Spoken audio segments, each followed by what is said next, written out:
বিদেশ থেকে কেউ বাংলাদেশে গেলে যথাযথ হয় আপনারা দেখকা দেখি বিদেশি আফা আইসন ও আফা আফা দেখি আপনার লাগেজটা দোক্কা পাইদি আফা তোরা বকশিস দিয়া দিল তারা আমরা গরিব মানুষ তোরা খাইতাম নিতাম নানি দোক্কা 100 পাউন্ড দূর দূরান্ত থেকে অকল কুটুম খেয়ে আত্মীয় স্বজন হকির বেটি খামলা বেটি বুড়া বেটি জুয়ান বেটি সব আইপা দেখবার লাগি বুঝা দেখবো মায়া কলিজা ফাটি যায় এখন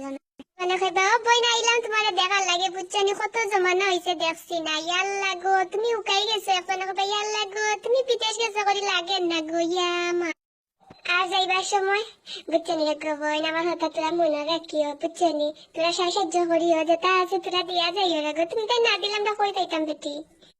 হিবায় তো নিজের জানে করে আল্লাহ আল্লাহ পকেটে লইয়া গেছে তোরা টেকাও গুন্দি বাঙ্গায় খাইতায় চলতায় বাজারও করতে আইতে সময় লইয়া আইতায় নিজের লাগি শপিং করে হারা গোষ্ঠী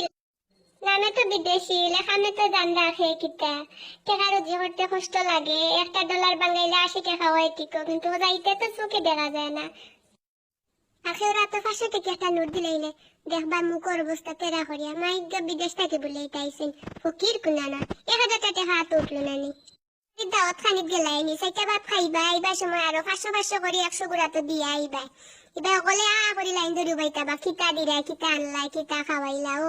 তুমি যদি ব্যাগ চেক করো তে খালি পাইবে হুটকির মশা দেখবা সুবাসে লইছে ব্যাগ বুসকা হলতা ও বুধবাই বায়ু বিদেশ থেকে আইরা বাংলাদেশ থেকে রই গেল নুতে জোরদার গুয়াইতা কই দিত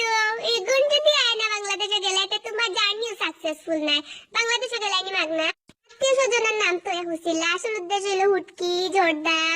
গুয়া আর ড্রেস যাতে বেজাতে ড্রেস আর জামাইয়ের বাচ্চা লাগিল পাঞ্জাবি লইয়া